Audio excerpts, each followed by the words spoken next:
Size really does matter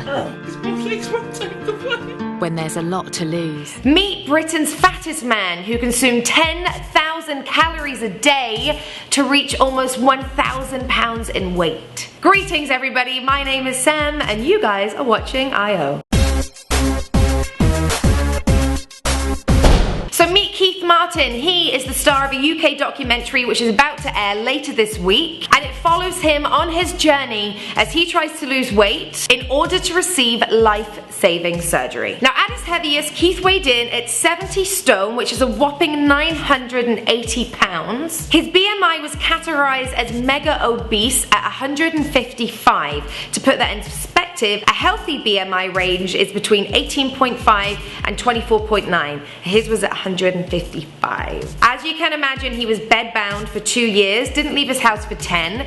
He couldn't move, he couldn't wash himself, he couldn't go to the washroom on his own. And it got to the point where he was receiving around-the-clock care not only from his sister Tina, but also government-funded care, which came out to the cost of about 40,000 British pounds a year, which is about $67,000. Now my first question is, how on earth does somebody get to this size? I am more than aware of the battle that a lot of us have with food every single day. But Keith blames his battle with losing his mum as a teenager and the emotional stress that ensued shortly after. He began emotionally eating and got to the point where he was consuming 10,000 calories a day, which included a breakfast of 24 fried eggs. So doctors eventually told him that if he didn't lose weight, he had about 2 years maximum left to live, and this scared him into action. With the help of his sister, he went from a 10,000 calorie a day diet to a 2,000 calorie a day diet, and as a result he ended up shedding about 350 pounds. Yay!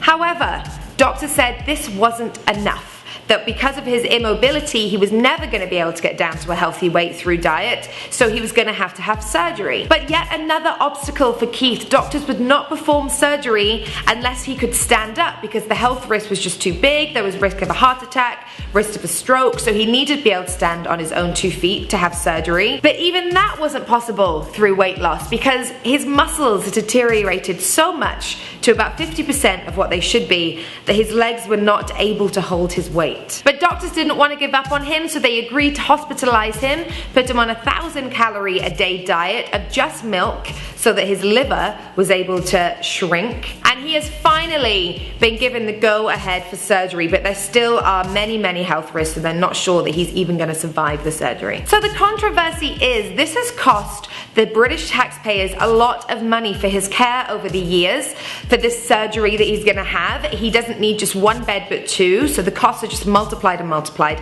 and his aftercare is going to continue to cost a lot of money. A lot of taxpayers in Britain are upset about this, but there's also the argument that it is in fact an addiction, the same as alcohol or drugs, so yeah, he should be helped. What do you guys think? Could you accept that this man got to this point through addiction and emotional stress? Or do you think that it's something that he could have nipped in the bud many years ago? Let me know your thoughts in the comments below.